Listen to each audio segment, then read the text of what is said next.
পলক সাহেবও রওনা দিছিলেন, যাইতে পারে নাই। আমি বলি পলক সাহেবরে কোনো শাস্তি দেওয়ার দরকার নাই, জোনায়েদ আহমদ পলক সাহেবরে কোনো শাস্তি দেওয়ার দরকার নাই। উনি খুব ভালো একজন ব্যক্তি, ওনার মতো ভালো ব্যক্তি বাংলাদেশে নাই। আমি বলবো যে বাংলাদেশের মানুষদেরকে 10-15 দিন উনি নেট ছাড়া যেভাবে রাখছিল, ওনাকে শুধু এই শাস্তিটা দেন, বাটামালা একটা মোবাইল দিয়া একটা ঘরের ভিতরে 10 বছর বন্ধ করে রাখেন। কি মোবাইল দিয়া? কথা বলেন, কি মোবাইল দিয়া? বাটামালা মোবাইল। ওকে নেট চালানো মোবাইল দেওয়া যাবে না, বাটামালা একটা মোবাইল দিয়ে একটা ঘরের ভিতরে 10 বছর শাস্তি দেন, শুধু বন্দি করে রাখেন, খাওয়া দাওয়া সব দেন, দেখা যাক ও 10 বছরের নেট ছাড়া কিভাবে বাঁচতে পারে।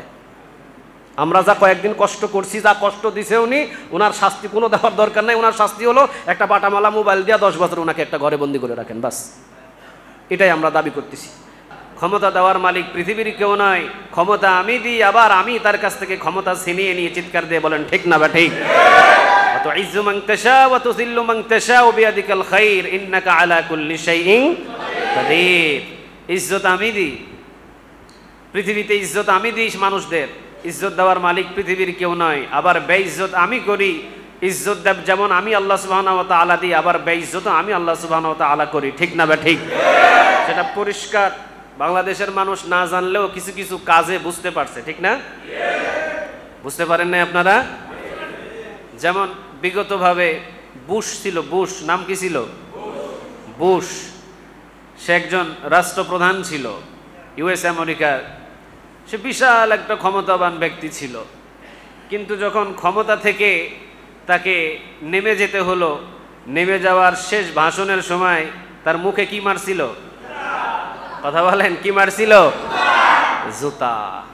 চিন্তা করছেন? তাহলে ওয়া তুইজ্জু মান তাশা ওয়া তুযিল্লু মান তাশা বিয়াদিকাল খায়র। আল্লাহ বলছে সম্মান পাইছো 10 বছর, মর্যাদা পাইছো 10 বছর, মানুষের কাছ থেকে টেনে হিচড়ে জোরপূর্বক করে স্যালট নিছো 10 বছর, কিন্তু নামার আগে তোরে জুতা পিটা করে নামাবো, এই অধিকারটা কার ছিল বলেন? ওই আল্লাহ এখন আর নাই? অনেকে তো বলেন নাই, ওই আল্লাহ কি এখন আর নাই? আছে। কিয়ামত পর্যন্ত তিনি শুধু আরশে আজিম থেকে দেখেন আর ধরে না, ধরে না, ধরে না, কিন্তু যখন ধরে তখন ইন্দুরের গর্ত আর খুঁজে পায় না। তো আল্লাহ সুবহানাহু ওয়া তাআলাকে বলা যাবে বলেন? কাউরা কি ভুলবেন আল্লাহকে? সবাইরে বলা যায়, একজনারে বলা যায় না। তিনি কে? তো ক্ষমতা দেওয়ার মালিক পৃথিবীর কেউ নয়, ক্ষমতা দেওয়ার মালিক আল্লাহ সুবহানাহু ওয়া তাআলা। কিন্তু এই ক্ষমতা দিয়ে আল্লাহ সুবহানাহু ওয়া তাআলা আবার যাচাই করে, টেস্ট করে দেখে। সূরা মুলকে বলেছেন তাবারাকাল্লাযী বিয়াদিহিল মুলকু ওয়া হুয়া আলা কুল্লি শাইইন কাদির। কথাটা কার? তাবারাকাল্লাযী বিয়াদিহিল মুলক। আল্লাহ রাব্বুল আলামিন বলেন আমার হাতের ভিতরে রাজত্ব, রাজত্বের মালিক কেউ নয়, রাজত্বের মালিক কে? আল্লাহ বলছেন তাবারাকাল্লাযী বিয়াদিহিল মুলক। বিয়াদি মানে হাত, মুলক মানে রাজত্ব। আল্লাহ বলছেন বরকতময় আমি আল্লাহ, আমার হাতেই রাজত্ব আমি রেখে দিয়েছি। তবে মাঝে মাঝে আমি কিছু মানুষদেরকে 5 বছরের জন্য জমিনের কিছু কিছু দায়িত্ব দিই, 10 বছরের জন্য দায়িত্ব দিই, 15 বছরের জন্য দায়িত্ব দিই, 20 বছরের জন্য দায়িত্ব দিই। দায়িত্ব দেওয়ার পরে আমি যাচাই করে দেখি যে দায়িত্বটা কতটুকু আমানতের খেয়ানত করে নাকি আমানত রক্ষা করে। যদি আমানতের খেয়ানত করে জুতার মালা দিয়ে আবার বিদায় করেন তিনি কে? ক্ষমতাটাও পৃথিবীর কারো কাছ থেকে আসে না। কার কাছ থেকে আসে? আরো জোরে বলেন কার? এটা আল্লাহ সুবহানাহু ওয়া তাআলার। জমিনের ভিতরে একটা ফয়সালা হয়, কিন্তু জমিনের ফয়সালাটা এই জমিনেই পড়ে থাকে, কিন্তু আসল ফয়সালাটা করেন তিনি কে? আমরা একটা কাজ করতে লাগলে একটা পরামর্শ করি, পরামর্শ করি না? পরামর্শ করি, সবার একটা মতামত গ্রহণ করে এরপরে আমরা একটা কাজ স্টার্ট করি, আমরা একটা কাজ শুরু করি। আল্লাহ সুবহানাহু ওয়া তাআলা বলেন তোমাদের পরামর্শ, তোমাদের স্টার্ট কাজ ওখান থেকেই সীমাবদ্ধ। যতক্ষণ আমি আল্লাহ সুবহানাহু ওয়া তাআলার ফয়সালা না আসবে ততক্ষণ ওই স্টার্ট শুরু হবে। পরামর্শ করতে পারবো আমরা, কিন্তু আসল পরামর্শদাতা কে? উনি ফয়সালা দিতে হবে। ওনার ফয়সালা ছাড়া কি কিছু করা যায়? কথা বলেন, কিছু করা যায়? ওনার ফয়সালা ছাড়া কিছু করা সম্ভব নয়। এই জন্য আল্লাহ রাব্বুল আলামিন বলছেন তাবারাকাল্লাযী বিয়াদিহিল মুলকু ওয়া হুয়া আলা كل شيء قدير الذي خلق الموت والحياة ليبلوكم أيكم أحسن عملا وهو العزيز الغفور বলেন কথাটা কার الذي خلق الموت মৃত্যুর মালিকও আমি আল্লাহ ওয়াল হায়াত হায়াতের মালিকও আমি আল্লাহ রাব্বুল আলামিন তবে মৃত্যু এবং হায়াতের মাঝামাঝি সময় যদি আমি বান্দাদেরকে ক্ষমতা দিই মৃত্যু এবং হায়াতের মাঝামাঝি সময় যদি আমি তাকে রাষ্ট্রপ্রধান বানাই এমপি বানাই মন্ত্রী বানাই ম্যাজিস্ট্রেট বানাই যাই বানাই আমি আল্লাহ রাব্বুল আলামিন তাকে পরীক্ষা করার জন্য দিছি ক্ষমতা দেখি ক্ষমতাটা কোন কাজে ব্যবহার করে যদি ক্ষমতাটা পাওয়ার পরে জুলুমি করা শুরু করে দেয় তার বিচার নেওয়ার জন্য আরেকজন আছেন তিনি কে তিনি হলেন বিয়াদিহিল মুলক কারণ তার হাতে মূল রাজত্ব ঠিক না বা ঠিক মূল রাজত্ব কিন্তু তিনি কাউকে দেন কথা বলেন কাউরে দিবেন না কাউরে দেন নাই মূল রাজত্ব আল্লাহ তিনি তার কাছে রেখে দিয়েছেন মূল রাজত্ব তার কাছে কিন্তু কিছু কিছু ক্ষমতা মানুষদেরকে দিয়ে পরীক্ষা করার জন্য দিয়েছেন কে এখন ক্ষমতাটা পেয়ে যদি আপনি অপব্যবহার শুরু করেন তাহলে আবার শাস্তি দেওয়ার জন্য বসে আছেন তিনি কে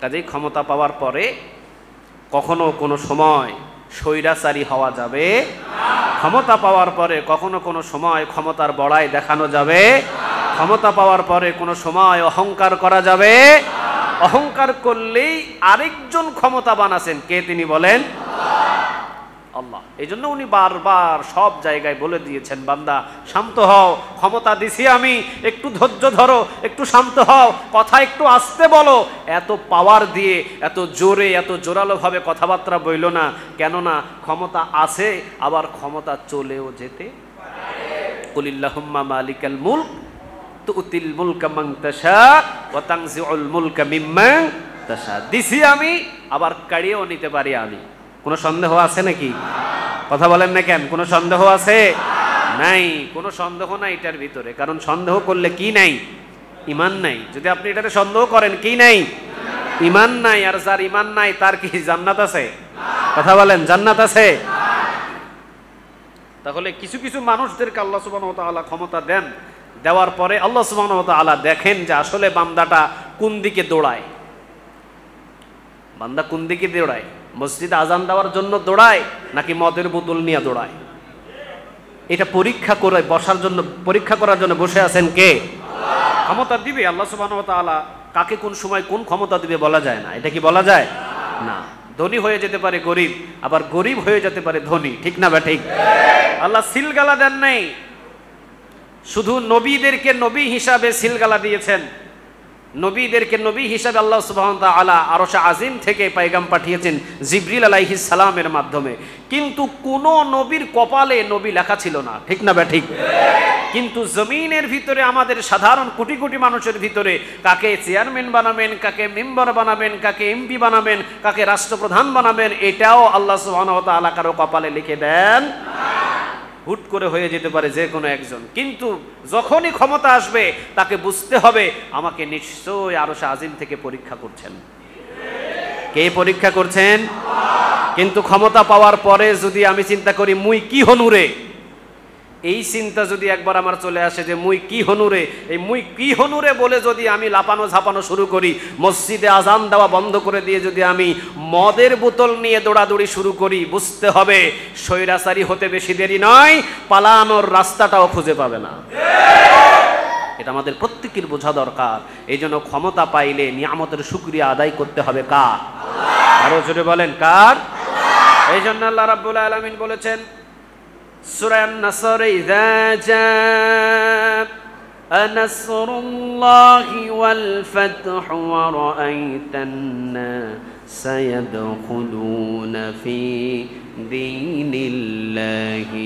আফওয়াজা ফাসাব্বিহ বিহামদি রাব্বিকা ওয়াস্তাগফির ইন্নাহু কানা তাওয়াবা বলেন কথাটা কার সবাই পড়েন ইযা জাআ নাসরুল্লাহ নাসরুল্লাহি ওয়াল ফাতহু ওয়া রাআইতান নাস ইয়াদখুলুনা ফি দীনিল্লাহি আফওয়াজা ফাসাব্বিহ বিহামদি রাব্বিকা ওয়াস্তাগফির ইন্নাহু কানা তাওয়াবা।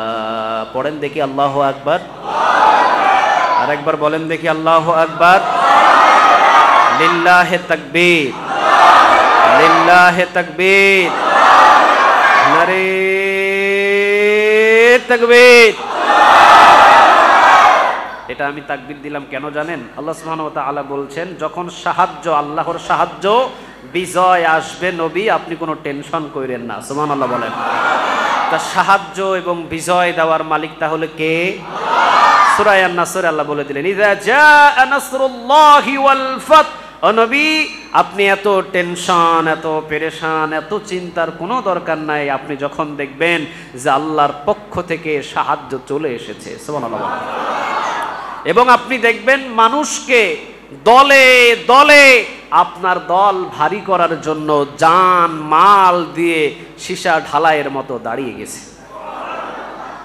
আর সেই দিন দেখবেন যে বিজয় সন্নিকটে। আর বিজয় দেওয়ার মালিক মনে করেন না কোনো এমপি, বিজয় দেওয়ার মালিক মনে করেন না কোনো চেয়ারম্যান, বিজয় দেওয়ার মালিক মনে করেন না কোনো জনগণ। বিজয় দেওয়ার মালিক একজন, তিনি কে? আল্লাহ নিজে বলছেন, ইযা জাআ নাসরুল্লাহি ওয়াল ফাত। যখন আসবে আল্লাহর সাহায্য ও বিজয়, আপনি দেখবেন দলে দলে মানুষগুলো, অটো মেশিন আছে না কিছু, কথা কন না কেন? অটো মেশিন আছে না কিছু, ধান দেয় এই জায়গায়, সিদ্ধ হয় ওই জায়গায়, কাউরে ধরা লাগে না, ওই জায়গায় সিদ্ধ হবে, ওখান থেকে পরিষ্কার হবে, ওখান থেকে আরেক মেশিনে যাবে, সেখান থেকে চাল বাহির হবে, চাল থেকে আবার গুঁড়া যেগুলো ময়লা আছে ওগুলো সাফ হবে, ওই জায়গা থেকে আবার পরিষ্কার হয়ে বস্তা লোড হবে, সেখান থেকে ওজন হবে 50 কেজি চাল বাহির হয়ে টাকে উঠে যাবে, বাড়ি আনবেন, খাবেন। এটারে বলে অটো। এটারে কি বলে? Auto machine. আল্লাহ সুবহানাহু ওয়া তাআলা এখানে সেটাই বোঝাচ্ছেন, ওয়া রাআইতান নাস ইয়াদখুলুনা ফি দীনিল্লাহি আফওয়াজা। আপনি দেখবেন মানুষগুলো দলে দলে শুধু বাহির হবে, বাহির হতে দেরি হবে, বিজয় অটো ভাবে চলে আসবে। সুবহানাল্লাহ বলেন। কোনো অস্ত্র লাগবে না, কোনো বন্দুক লাগবে না, কোনো গুলি লাগবে না, কোনো সাহসী বীর লাগবে না। মানুষ শুধু দলে দলে বাহির হবে, রাস্তায় বাহির হবে। রাস্তায় বাহির হলেই বুঝে নেবেন বিজয় অবশ্যই চলে এসেছে। আর গুলি করারও দরকার নাই, কোনো ফায়ার করারও দরকার নাই। জনগণ দেখেই মানুষ ইন্দুরের গর্ত খুঁজে পালা হয়ে চলে যাবে। ওইটাই আল্লাহ এখানে বুঝাচ্ছেন। সুবহানাল্লাহ বলবেন না? তাহলে কথাটা কি আমার না কথাটা কার? সবাই বলেন না কথাটা কার? আল্লাহ। এই জন্য আল্লাহ বলছেন, ওয়া রাআইতান নাস ইয়াদখুলুনা ফি দীনিল্লাহি আফওয়াজা। আপনি দেখবেন মানুষকে দলে দলে আল্লাহর দিকে প্রবেশ করতে, এমন ভাবে প্রবেশ করবে আপনি নিজেও অবাক হয়ে যাবেন যে এত মানুষ কই থেকে আসে। কিন্তু পাঠায় কে? আল্লাহ। আরো জোরে বলেন না, পাঠায় কে? আল্লাহ। আল্লাহ বললেন, ফাসাব্বিহ বিহামদি রাব্বিকা ওয়াস্তাগফির। তখন আপনি আপনার প্রতিপালকের প্রশংসা করুন। সুবহানাল্লাহ বলেন। নাকি আগুন দিয়া ঘর জ্বালায়া দিবেন? লাঠি পিটা করে মানুষকে মেরে ফেলবেন? পরিস্থিতি তো ওইটাই দেখতেছি আমি বাংলাদেশে। বিজয় দিল কে? আগুন দিয়া জ্বালায়া দেওয়ার জন্যে? আগুন দিয়া জ্বালায়া দেওয়া মানুষকে মারার জন্যে?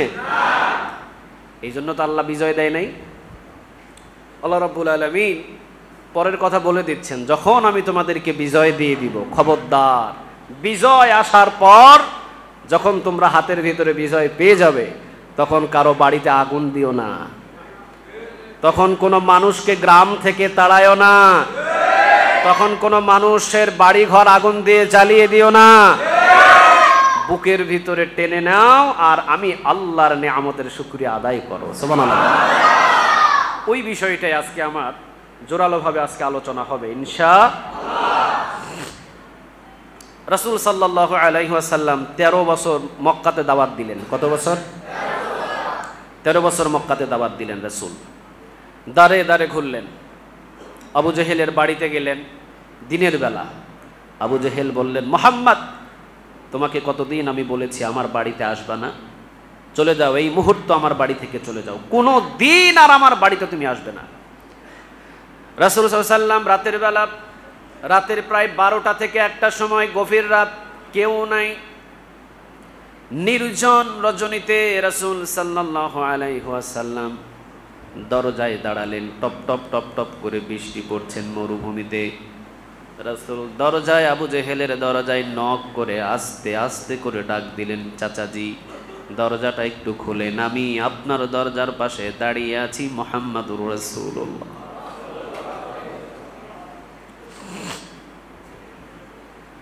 আমি আপনার দরজার পাশেই দাঁড়িয়ে আছি, চাচাজি দরজা খুলেন। ভিতর থেকে আবু জেহেল বলল, কে? বাহির থেকে বললেন, না মুহাম্মদ। চাচা আপনার ভাতিজা আমি মুহাম্মদ এসেছি আপনার দরজায়। ভিতর থেকে আবু জেহেল বললেন, মুহাম্মদ আমি তো তোমাকে বলেছি তুমি যেন কোনোদিন আমার বাড়িতে না আসো। রাসূল বললেন, চাচা আপনি তো আমাকে কোনো দিন আসতে নিষেধ করেছেন, আমি তো দিনে আসি নাই, আমি তো গভীর রাতের বেলা আপনার বাড়িতে এসেছি, আমি তো রাতে এসেছি। চাচা দরজা খুলেন আর আপনি একটু পড়ে নেন, লা ইলাহা ইল্লাল্লাহু মুহাম্মাদুর রাসূলুল্লাহ সাল্লাল্লাহু আলাইহি ওয়াসাল্লাম। আবু জেহেল চিন্তায় পড়লেন, বাস্তব আমি তো দিনের বেলা আসতে নিষেধ করেছিলাম, কিন্তু কথা হয়ে গেছে বাস্তব, বলার ধারণা ছিল সঠিক নয়, ভুল। আবু জেহেল বলেছিল কোনো দিন আসবে না, মানে কোনো দিন কোনো রাত আসবে না, এটাই তিনি বোঝাতে চেয়েছিলেন। কিন্তু রাসূল তো কথার সব চাইতে ভালো বুঝতেন, আর রাসূলের কৌশল ছিল সবচাইতে বড় কৌশল, কারণ রাসূলকে কৌশল অবলম্বন শিক্ষা দিয়েছিলেন তিনি কে? রাসূল যখন বললেন, চাচা আপনি তো কোনোদিন আসতে নিষেধ করেছেন, দিনে আসি নাই, আমি তো রাতে এসেছি। রাসূল সাল্লাল্লাহু আলাইহি ওয়াসাল্লামের কথা অনুযায়ী আবু জেহেল চুপ হয়ে গেলেন, আর কোনো জবানে কোনো কথা নাই। আবু জেহেল দরজা খুলে দিয়ে বললেন, মুহাম্মদ ভিতরে এসো। রাসূল মনে করলেন, মনে হয় কথার ভাষায় বোঝা যায় সম্ভবত আমার চাচার মনটা অন্তত মনে হয় নরম হয়েছে। ভিতর থেকে একটা চাদর নিয়ে আসলেন। আবু জেহেল লম্বা একটা চাদর নিয়ে এসে রাসূল সাল্লাল্লাহু আলাইহি ওয়াসাল্লামের গলায় এমনভাবে চাদরের ফাঁস দিয়ে টান দিলেন, ছাগলকে যেইভাবে আমরা ফাঁস দিয়ে টান দিই। রাসূলের তো গলার ভিতরে চাদর একটা দিয়ে এত জোরে চাদর দুই দিক দিয়ে যখন ফাঁস দিয়ে টান দিলেন, রাসূল সাল্লাল্লাহু আলাইহি ওয়াসাল্লামের চাদরের ফাঁসিতে গলাটা ফুলে গেল, নিঃশ্বাস বন্ধ হলো। রাসূল সাল্লাল্লাহু আলাইহি ওয়াসাল্লাম যখন পড়ে গেলেন, আবু জেহেল দরজা থেকে মুহাম্মদকে বাহির করে দিয়ে আবার চাদরটা নিয়ে ভিতরে দিয়ে দরজাটা লাগিয়ে দিলেন।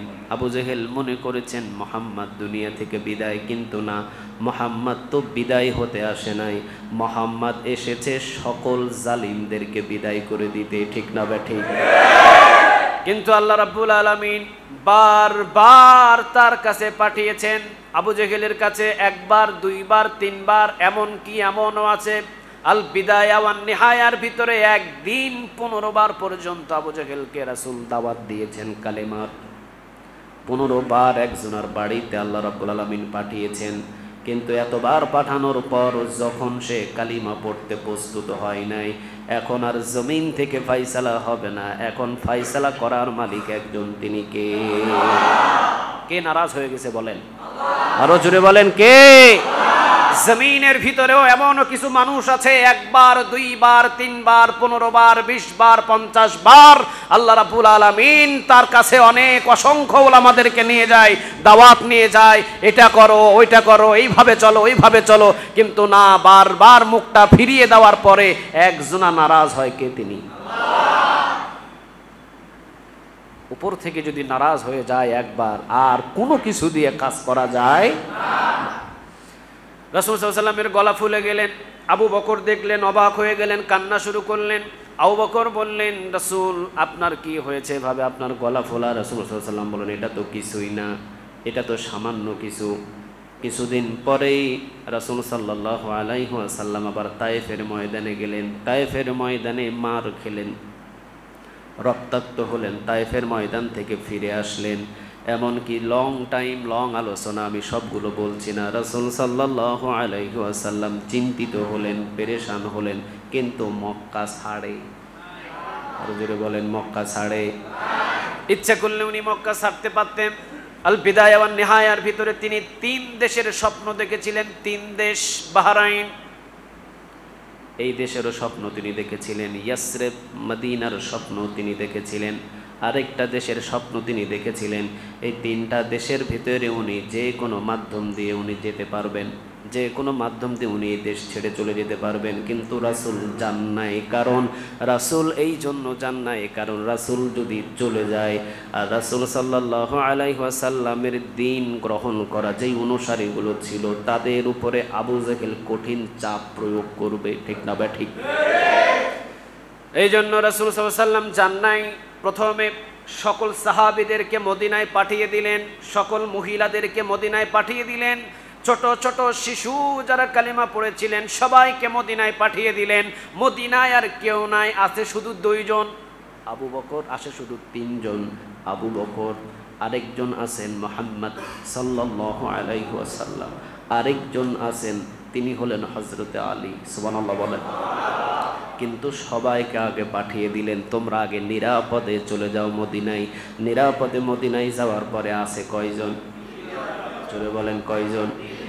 কিন্তু কিছু কিছু দেশে দেখা যায় নিজে স্বার্থের জন্য নিরাপদে পলায়ন করে তার জনগোষ্ঠীকে বিপদে ফেলায়া যায়। নাই? বাংলাদেশে নাই না? কি বলেন? উচিত ছিল নিরাপদে সবাইকে আগে পার করে দেওয়া, ঠিক না বা ঠিক? এরপরে যা হয় হবে। নিরাপদে আগে সবাইকে পার করা উচিত ছিল, কিন্তু যা পরিস্থিতির শিকার হয়তো তিনি চলে গিয়েছেন। কিন্তু উচিত হলো নিরাপদে আগে জনগণকে পার করে দেওয়া।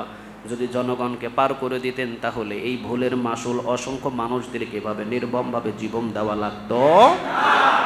1400 বছর আগে রাসূল বুঝেছিলেন এটা।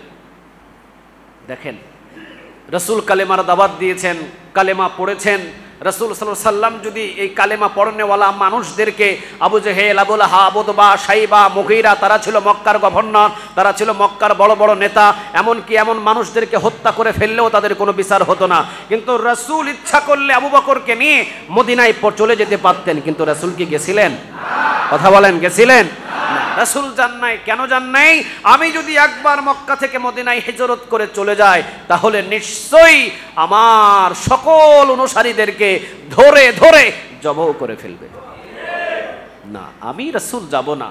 আমাকে যতই কষ্ট দেওয়া হোক, গলায় ফাঁসি দেওয়া হোক, মারা হোক, কাটা হোক, যাই হোক, আমি যাব না। আমি আগে আমার নিরাপদ সঙ্গীদেরকে মদিনায় পাঠিয়ে দিই। আগে পাঠিয়ে দিয়েছেন, কিন্তু বিষয়টা গেছে উল্টা হয়ে। আগে যাবে জনগণ, পরে যাবে নেতা, কিন্তু বিষয়টা গেছে উল্টা। চলে গেছে নেতা, বিপদে পড়ছে জনগণ। এই হয়েছে পরিস্থিতি। যদি এইরকম হতো, দল থাকতেই পারে বাংলাদেশের ভিতরে, দল থাকতেই পারে, কিন্তু সবাইকে যদি আগলে নিয়ে যদি একসাথে অথবা আগে তাদেরকে পাঠিয়ে দিয়ে যদি পরে যদি যেতেন নেত্রীরা, তাহলে এত বিপদ আর তাদেরকে চোখে দেখা লাগতো। যাক, আমি শুধু রাসূল সাল্লাল্লাহু আলাইহি ওয়াসাল্লামের জিন্দেগির সাথে বিষয়টা একটু মিলাম, কারণ ইতিহাস এবং রাসূল সাল্লাল্লাহু আলাইহি ওয়াসাল্লামের জিন্দেগিটা কেমন ছিল, রাসূলের জিন্দেগিটাকে যদি কেউ ফলো করে সোজা জান্নাতে পৌঁছে যাবে। কিন্তু নিজের স্বার্থের জন্য যদি কোনো আইন বানাই, জাহান্নামের আগুনে তাকে ফালায়া দিবেন তিনি কে? রাসূলকে মারলেন, মক্কা ছাড়েন নাই। রাসূলের গলায় ফাঁসি লাগালেন, মক্কা ছাড়েন নাই। রাসূলকে তায়েফে মারলেন, মক্কা ছাড়েন নাই। রাসূলকে রক্তাক্ত করলেন, মক্কা ছাড়েন নাই। লাস্ট পর্যন্ত কি করতেছে দেখেন, লাস্ট পর্যন্ত কি করতেছে। রাসূল সাল্লাল্লাহু আলাইহি ওয়াসাল্লাম, আবু বকর এবং হযরত আলী রাদিয়াল্লাহু তাআলা আনহু প্রায় এই 3 জনের মতোই ছিলেন এই মক্কার চত্বরের ভিতরে। রাসূল সাল্লাল্লাহু আলাইহি ওয়াসাল্লাম রাতের বেলা ঘুমালেন। রাসূল সাল্লাল্লাহু আলাইহি ওয়াসাল্লাম যখন রাতের বেলা ঘুমালেন, দারুন নাদওয়ায় একটা জায়গা ছিল। এই জায়গার ভিতরে কুরাইশের সকল নেতাগুলো একত্রিতভাবে বসে সেখানে ডিল করতেন, পরামর্শ করতেন, এরপরে আইন পাশ করতেন। দারুন নাদওয়ায় এই দারুন নাদওয়ায় সমস্ত কুরাইশের সকল নেতা এবং সকল গোত্রের নেতাগুলো সেখানে বসলেন। বসার পরে সকলেই চিন্তা করলেন যে আজকে আমরা দারুন নাদওয়ায় বসে একটা সিদ্ধান্ত নেব। সেই সিদ্ধান্ত হলো মুহাম্মদকে আমাদের কাছ থেকে দূরে কিভাবে সরানো যায়। পরামর্শ সভা ডাকলেন সবাই মিলে, যেমন এমপি, মন্ত্রী, ম্যাজিস্ট্রেট সবাই মিলে একটা পরামর্শ সভা বসে না? কথা বলেন, বসে বসে কুরাইশের সকল মানুষগুলো এবং সকল গোত্রের মানুষগুলো দারুন নাদওয়ায় একত্রিত হয়ে দারুন নাদওয়ায় বসলেন। তারা সকলে বসার পর দারুন নাদওয়ার দরজার দিকে তাকিয়ে দেখেন একজন দরবেশ বসা, দরবেশ দাঁড়িয়ে আছে। চুলগুলো খুব পাকা এবং দেখে মনে হচ্ছে খুব জ্ঞানী মানুষ, মাথায় টুপি টাপা, খুব জ্ঞানী মানুষ, খুব দরবেশ দরবেশ ভাব।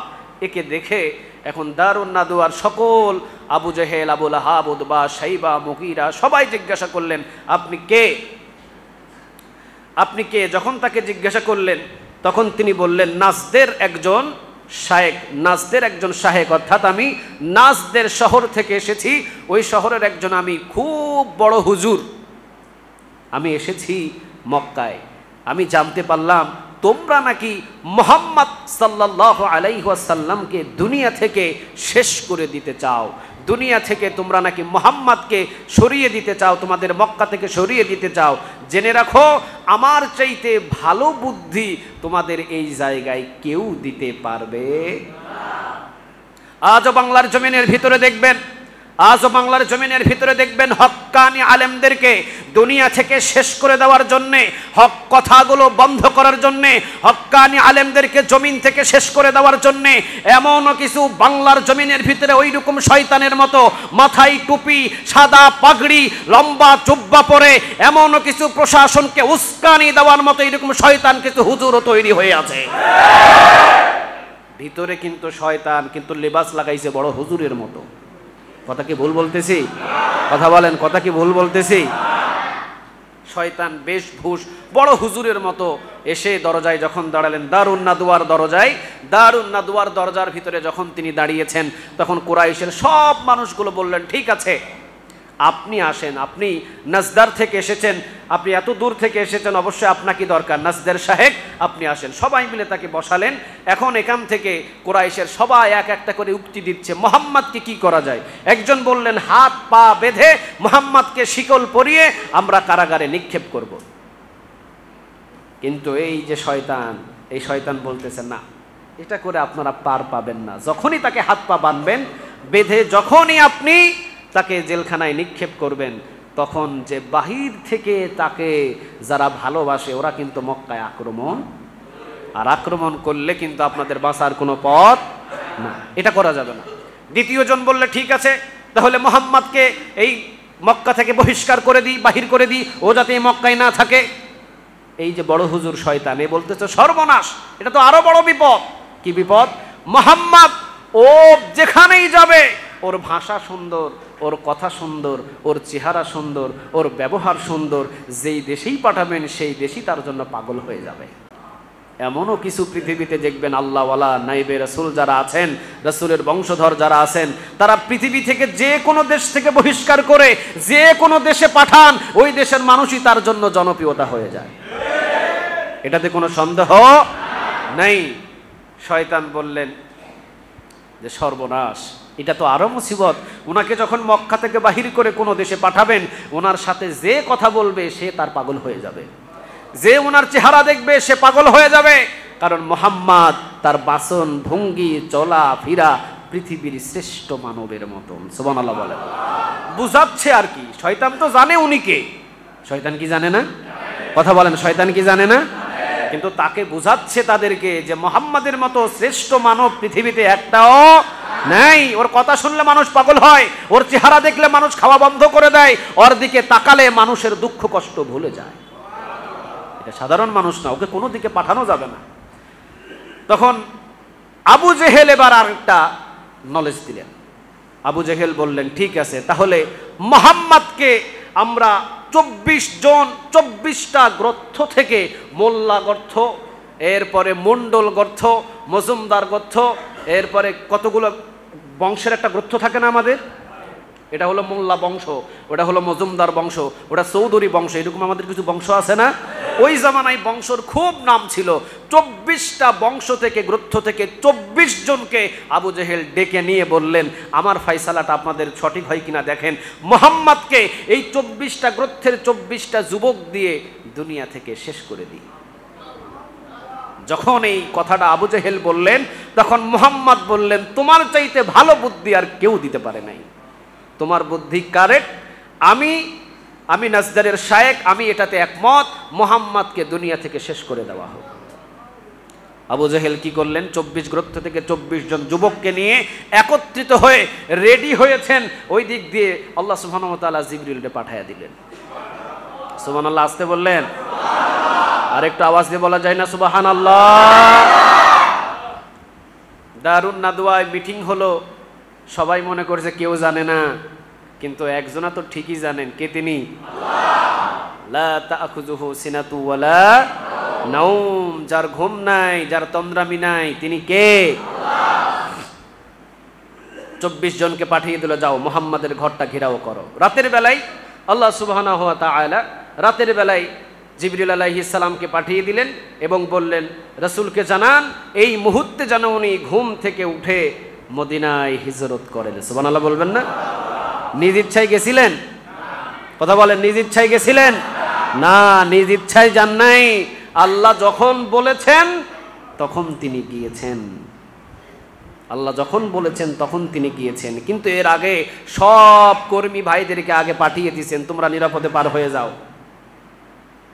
এরপর আল্লাহ যখন বললেন তখন তিনি পার হলেন। যাক, 24 জন রেডি, 24 জন বল্লম নিয়ে, তরবারি নিয়ে মুহাম্মদ সাল্লাল্লাহু আলাইহি ওয়াসাল্লামের ঘরটাকে ঘেরাও করে ফেললেন। ইন দ্য মিন টাইম জিবরিল আলাইহিস সালাম রাসূলকে ঘুম থেকে জাগালেন এবং বললেন, হিজরতের সময় হয়েছে, আপনি হিজরত করেন। হিজরতের সময় হয়েছে, আপনি হিজরত করেন। রাসূল সাল্লাল্লাহু আলাইহি ওয়াসাল্লাম হযরত আলী রাদিয়াল্লাহু তাআলা আনহুকে ডাকলেন এবং বললেন, আমার হিজরতের সময় হয়েছে, আমি রওনা দিচ্ছি। আলী, আমার এই চাদর মোবারক নিয়ে তুমি আমার বিছানায় ঘুমিয়ে পড়ো। মনে রেখে দিও, মাথার উপরে চাদরটা মাথার নিচে গুজে দিবে আর পায়ের নিচে শক্ত করে গুজে দিবে। অনেকে এসে তোমার চাদরটা একটু টানাটানি করবে, কিন্তু আমি মুহাম্মদ বললাম, কিছু সময় চাদর তুমি ছেড়ে দিবে না। সুবহানাল্লাহ। তুমি যদি ধরার সাথে সাথে চাদর ছেড়ে দাও তাহলে তোমাকে দেখে ফেলবে যে মুহাম্মদ তো নাই এখানে, তখন তারা আমার পিছু নেওয়া শুরু করবে। অতএব তুমি চাদরটা শক্ত করে ধরে রাখবে, একটু মজবুত করে ধরার চেষ্টা করবে। সবাই চাদর টানাটানি করলেও তুমি চাদরটা ছাড়বে না। আর 3 দিন পরে তুমি মদিনায় আমার সাথে দেখা করো। সুবহানাল্লাহ বলবেন না? 3 দিন পর মদিনায় আমার সাথে দেখা করো। যখন আলী রাদিয়াল্লাহু তাআলা আনহু এই কথাটা শুনলেন, তখন আলী বিশ্বাস নিলেন, এটাই রাসূল যেহেতু বলেছে 3 দিন পর রাসূলের সাথে আমার মদিনায় দেখা হবে, অতএব রাসূলের বিছানায় যদি আমি 50 বছরও শুয়ে থাকি, এই মক্কার কোনো কাফের আমাকে শেষ করতে পারবে না। ঠিক না বেঠিক? কারণ রাসূল যেহেতু বলেছে 3 দিন পর আমার সাথে মদিনায় দেখা করো, রাসূলের কথা মানে সেটাই আইন, সেটাই ফরজ, সেটাই কবুল হয়ে যায়। সুবহানাল্লাহ বলবেন না? রাসূল আমাকে বলেছে 3 দিন পর আমার সাথে মদিনায় দেখা করো, মানে রাসূলের বিছানায় আমি যতই বিলাস হয়ে ঘুমিয়ে থাকি, আমাকে শেষ করার মতো পৃথিবীর কারো ক্ষমতা নেই। 3 দিন পরে তুমি মদিনায় দেখা করো। এই কথাটা বলে রাসূল সাল্লাল্লাহু আলাইহি ওয়াসাল্লাম বললেন, এই যেখানে আছে নাম ঠিকানাগুলো নাও, আর এই জায়গায় আছে কিছু আমানত। অনেকগুলো পুটলা পাটলি এই সেইগুলো দেখালেন, বললেন এগুলো সব আমানত, এই মক্কার আমানতগুলো এই মানুষদের কাছে এই নাম ঠিকানা অনুযায়ী পৌঁছাইয়া দিবা। যাওয়ার সিস্টেম আছে, যাইতে পারেন, এক দেশ থেকে আরেক দেশে আপনি চলে যেতে পারেন, এটা আপনার নৈতিক দায়িত্ব, কিন্তু যাওয়ার আগে আমানতগুলো মানুষদের বুঝিয়ে দেওয়া দরকার। ঠিক না বেটি? যশোরে নাকি মিডিয়াতে প্রচার শুনলাম, বিপ্লব কুমার বলে একজন পুলিশ অফিসার আছেন ঢাকা শহরের ভিতরে, হিন্দু, বিপ্লব কুমার। ওর একদিন আমি একটা ঘোষণা শুনছিলাম, মুসলমানদেরকে যা তা বলছিল। সেই দিনে আমি ওই ভিডিওটা দেখে বলছিলাম, বিপ্লব কুমার, তোর কপালে শনি আছে, তোর কপালে বড় দুঃখ আছে রে। 98% মুসলমানদের দেশে তুই একজন হিন্দু ওসি হয়ে তুই যেইভাবে মুসলমানদেরকে আঙ্গুল দিয়ে কথা বললি, বিশ্বাস তোর এই আঙ্গুল একদিন ভাঙার জন্যে বাংলাদেশের জনগণে লুঠে পড়ে লাগবে। ঠিক না বেঠিক? বেশি দিন হয় নাই, মনে হয় 10-15 দিনের ভিতরে বিপ্লব কুমারের এই ভিডিওটা আমি দেখছিলাম। উনি যশোরে রাতের বেলা উনি ধরা পড়ছেন। পারাপার হতে গিয়ে রাতের বেলা ধরা পড়লেন। এখন আমার কথা হলো যে যারা রাতের বেলা দিনের বেলা বর্ডার গার্ড দিয়ে পালাতে চাচ্ছেন, কেন পালাবেন আপনি? রাসূল যাওয়ার আগে যার যা যেটা আমানত ছিল সেই আমানত বুঝিয়ে দেওয়ার পর রাসূল রওনা দিয়েছেন, ঠিক না বা ঠিক? কিন্তু আপনি তো আমানত না বুঝাইয়া দৌড় মারতেছেন। ভয় ভিতরে তাহলে আছে, বোঝা যায়। পলক সাহেবও রওনা দিছিলেন, যাইতে পারে নাই। আমি বলি পলক সাহেবরে কোনো শাস্তি দেওয়ার দরকার নাই। জুনায়েদ আহমদ পলক সাহেবরে কোনো শাস্তি দেওয়ার দরকার নাই। উনি খুব ভালো একজন ব্যক্তি, ওনার মতো ভালো ব্যক্তি বাংলাদেশে নাই। আমি বলবো যে বাংলাদেশের মানুষদেরকে 10-15 দিন উনি নেট ছাড়া যেভাবে রাখছিল, ওনাকে শুধু এই শাস্তিটা দেন, বাটামালা একটা মোবাইল দিয়া একটা ঘরের ভিতরে 10 বছর বন্ধ করে রাখেন। কি মোবাইল দিয়া? কথা বলেন, কি মোবাইল দিয়া? বাটামালা মোবাইল। ওকে নেট চালানো মোবাইল দেওয়া যাবে না, বাটামালা একটা মোবাইল দিয়ে একটা ঘরের ভিতরে 10 বছর শাস্তি দেন, শুধু বন্দি করে রাখেন, খাওয়া দাওয়া সব দেন, দেখা যাক ও 10 বছরের নেট ছাড়া কিভাবে বাঁচতে পারে। আমরা যা কয়েকদিন কষ্ট করছি, যা কষ্ট দিছে উনি, ওনার শাস্তি কোনো দেওয়ার দরকার নাই। ওনার শাস্তি হলো একটা বাটামালা মোবাইল দিয়ে 10 বছর ওনাকে একটা ঘরে বন্দি করে রাখেন, বাস। এটাই আমরা দাবি করতেছি। যাক, যে কথাটা বলতেছিলাম, রাসূল সাল্লাল্লাহু আলাইহি ওয়াসাল্লাম আলীকে কি বললেন? আলী, এই যে আমানতের যে সম্পদগুলো, এই সম্পদগুলো তুমি এই মক্কার যারা আমার কাছে আমানত রাখছে, নাম অনুযায়ী সম্পদগুলো পাই পাই পাই পাই করে বুঝিয়ে দিয়ে দিবা। সুবহানাল্লাহ বলেন। আলী, চলে গেলাম আমি। দরজা খুলে দেখেন চতুর্দিকে সৈন্যবাহিনী, চতুর্দিকে সৈন্যবাহিনী। আল্লাহ রাব্বুল আলামিন বললেন, নবী পড়া শুরু করেন, ইয়াসিন ওয়াল কুরআনিল হাকীম ইন্নাকা লামিনাল মুরসালিন আলা সিরাতিম মুস্তাকিম তানজিলাল আজিজির রহিম লিতুনযিরা কওমান মা উনযিরা আবাউহুম ফাহুম গাফিলুন। সুবহানাল্লাহ বলেন।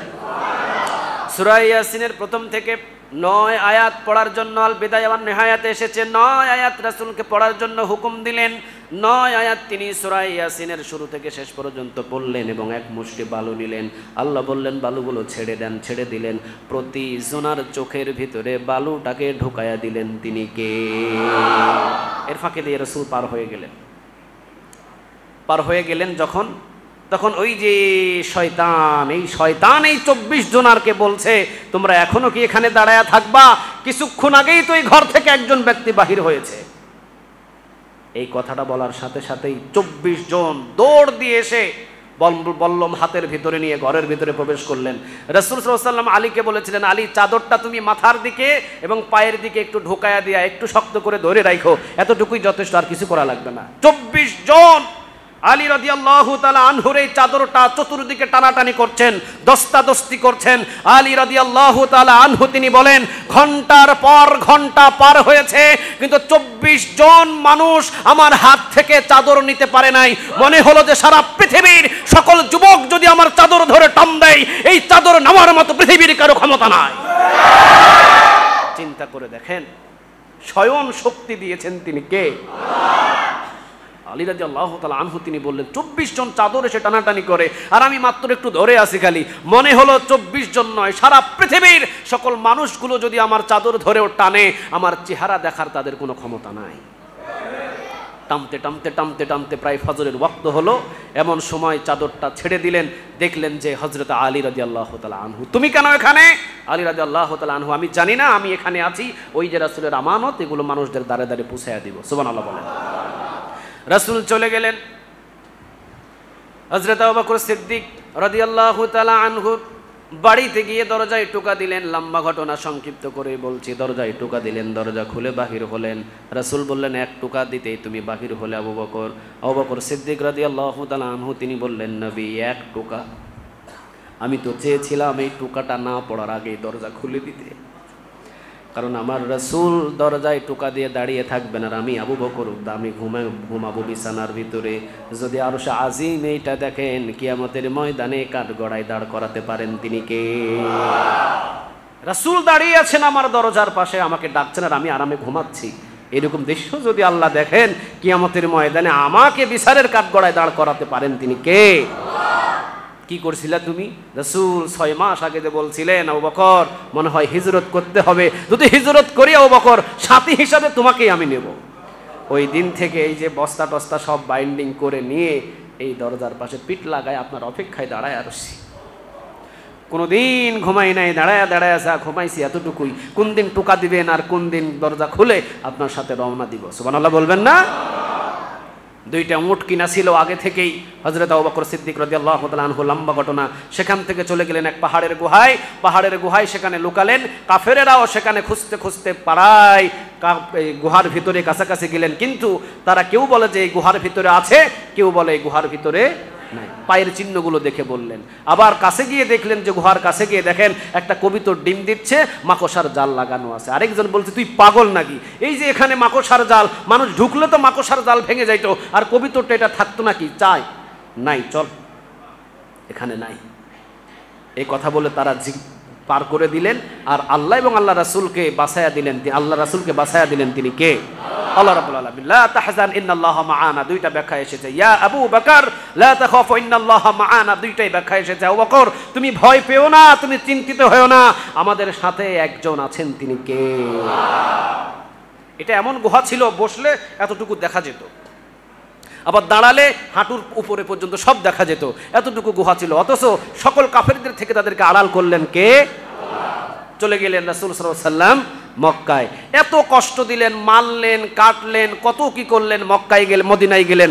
মদিনা যাওয়ার পরে যখন ইজা জাআ নাসরুল্লাহি ওয়াল ফাত ওয়া রাআইতান নাস ইয়াদখুলুনা ফি দীনিল্লাহি আফওয়াজা ফাসাব্বিহ বিহামদি রাব্বিকা ওয়াস্তাগফির ইন্নাহু কানা। যখন আল্লাহ রাব্বুল আলামিন এই ঘোষণাগুলো পেলেন আল্লাহ রাব্বুল আলামিনের পক্ষ থেকে, যখন এই ঘোষণাগুলো আসলো, সাথে সাথে বিজয় দিয়ে দিলেন তিনি কে? কিছুদিন পরে যুদ্ধ হলো, বদরের যুদ্ধ হলো। এরপরে যাক আস্তে আস্তে বিজয় হলেন। রাসূল সাল্লাল্লাহু আলাইহি ওয়াসাল্লাম মক্কা বিজয় করলেন। আল্লাহ সুবহানাহু ওয়া তাআলা মক্কাটা তার হাতে উঠিয়ে দিলেন। মক্কায় বিজয়ে রাসূল সাল্লাল্লাহু আলাইহি ওয়াসাল্লাম আসলেন সকল সাহাবীদেরকে নিয়ে। আসার পরে উনি কি কাউরে মারছিলেন? কাটছিলেন? আগুন ধরাইছিলেন? এই আলোচনাটা ওখান থেকে আমি টেনে আনলাম এই জন্যই। উনি কি কাউকে কোনো গালি দিয়েছিলেন? আমরা কি রাসূলের সৈনিক নই?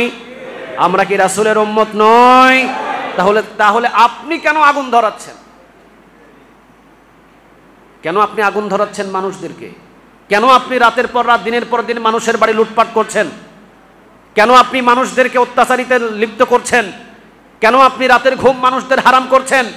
রাসূল সাল্লাল্লাহু আলাইহি ওয়াসাল্লামকে যারা কষ্ট দিয়েছিলেন, আবু সুফিয়ান তখনও বেঁচে ছিল। আবু সুফিয়ান ছিল সবচেয়ে বড় কূটনীতি বুদ্ধি। উনি এমন পরিস্থিতি রাসূলকে করেছিলেন হত্যা করার জন্য। আবু সুফিয়ানও ছিল। রাসূল সাল্লাল্লাহু আলাইহি ওয়াসাল্লাম যখন মক্কা বিজয় করতে এসেছিলেন, উচিত ছিল রাসূলের আবু সুফিয়ানকে উল্টা করে পিটানোর কথা, ঠিক না ঠিক? পিটাইছিলেন? আবু সুফিয়ানের স্ত্রী ছিল হিন্দা। এই হিন্দা তার একজন সৈন্য দিয়ে, রাসূল সাল্লাল্লাহু আলাইহি ওয়াসাল্লামের একজন চাচা ছিলেন, নাম ছিলেন আমির হামজা। এই আমির হামজার কলিজাটা এই আবু সুফিয়ানের স্ত্রী হিন্দা বাহির করে চাবায়া চাবায়া খাইছিল। রাসূলের চাচা, চিন্তা করেন কতটা শত্রু ছিলেন এই আবু সুফিয়ানের স্ত্রী এবং আবু সুফিয়ান। কিন্তু রাসূল আসি কি বললেন?